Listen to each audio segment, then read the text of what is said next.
کیا کار پر زکوٰۃ دینی پڑتی ہے؟ نہیں، جو بھی چیز استعمال کے لیے ہوتی ہیں آپ کے، لیکن اس میں زیورات شامل نہیں ہیں.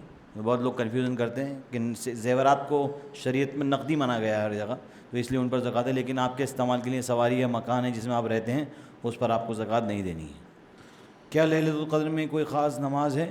جی، لیلۃ القدر کے اندر میں نے اس پر کافی بات بتائی بھی ہے، ابھی بتا دیتا ہوں کہ لیلۃ القدر کے لیے کوئی خاص عمل نہیں ہے. 3-4 کام کر لیں.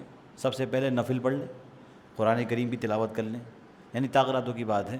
لیلۃ القدر کو تو اللہ کو پتہ ہے کب ہے، لیکن نوافل پڑھ لیں، قرآن کریم کی تلاوت کر لیں، اور تسبیحات پڑھ لیں. استغفار کی تسبیح ہر بزرگ کی طرف سے، اکابر کی طرف سے سارے الگ الگ طریقے کی باتیں منقول ہیں، لیکن جو چیز نبی صلی اللہ علیہ وسلم سے منقول ہے وہ یہی ہیں کہ قرآن کریم، نوافل اور استغفار.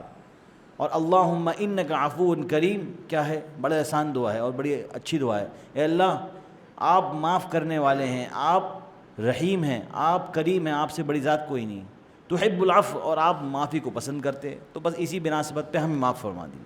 یہ اس دعا کا جو ہے کیا ہے؟ ترجمہ ہے. تو یہ ہمارے نبی علیہ الصلوۃ والسلام ثابت ہے کہ بندہ اس 10 دنوں میں سوائے معافی کے اللہ سے کچھ نہ مانگے، کیونکہ اگر معافی مل گئی تو سب کچھ مل جائے گا. پھر تمہیں اپنی آرزو، جب معافی مل گئی، جب جس سے کوئی راضی ہو جاتا ہے تو اس کی آٹومیٹکلی ساری خواہشات پوری کر دیتا ہے. عید کی نماز فرض ہے یا سنت؟ جی، عید کی نماز واجب ہے. اگر کوئی شخص اسے چھوڑ دیتا ہے تو گنہگار گار ہوگا. لیکن اگر کسی شخص نے کوئی عذر کی وجہ سے پھنس گیا، کوئی مسئلہ پیش آ گیا، چھوٹ جائے تو بات الگ ہے، لیکن بلا وجہ اگر کوئی چھوڑتا ہے تو یہ گنہگار شخص ہوگا.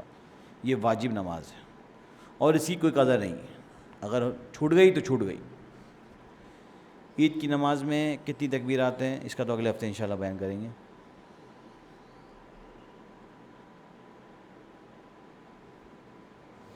عید کے دن کیا کیا کرنا سنت ہے؟ تو عید کے دن غسل کرنا سنت ہے، خوشبو لگانا سنت ہے، اور عید کے دن خاص طور سے آپ کھجور بھی کھا کے جائیں، گھر سے خالی پیٹ نہ جائیں. لیکن بقرعید میں الٹا ہے کہ وہاں پر آپ خالی پیٹ جائیں اور کوشش کریں کہ جو چیز آپ اس دن سب سے پہلی کھائیں تو اسی گوشت سے افطار کریں، یعنی اسی گوشت سے اپنے خالی جو آپ نے بھوکے پیٹ رہے ہیں اس کو کھائیں، کیونکہ یہ ایک فضیلت کی بات ہے. لیکن عید کے دن کہہ رہے ہیں ہم تو اٹھے اتنی جلدی یا اتنی دیر سے کہ ہم کچھ بچے ہی نہیں پائے، کرے نکل گئی. تو خوشبو لگانا، اچھا لباس پہننا، کھجور کھا کے جانا، پانی پی کے جانا، یہ ہمارے نبی کی سنتوں میں سے ہے. اللہ سے دعا ہے کہ اللہ ہمیں اور آپ کو عمل کرنے کی توفیق عنایت فرمائے.